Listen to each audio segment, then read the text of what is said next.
Praise the Lord. இன்றைய வாக்குத்தத்த வசனம் நீதிமொழிகள் 10ஆம் அதிகாரம் 22ஆம் வசனம்.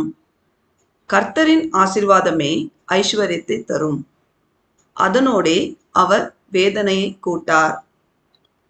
கிறிஸ்துவுக்குள் அன்பானவர்களே, சேனைகளின் கர்த்தராகிய இயேசு கிறிஸ்துவின் ஆசீர்வாதம் மட்டுமே நம் அனைவருக்கும் செல்வத்தை தரும். அவருடைய ஆசீர்வாதத்தினால், நமக்கு கிடைக்கும் செல்வத்தினால் நமக்கு துன்பம் வராது. நாம் அனைவரும் அவரின் பிரியமான பிள்ளைகளாய் அவருக்கு பயப்படும் பயத்தோடு இருந்து அவருடைய வார்த்தைக்கு கீழ்ப்படிந்து அவருடைய கற்பனைகளையும் கட்டளைகளையும் நியாயங்களையும் உத்தமமாய் கைக்கொண்டு அவர் நடத்துகின்ற வழியிலே நடப்போமானால் அவர் நம்மை எல்லாவற்றிலும் ஆசீர்வாதமாக வைப்பார். தேவன் நம் அனைவரையும் ஆசீர்வதிப்பாராக. ஆமேன்.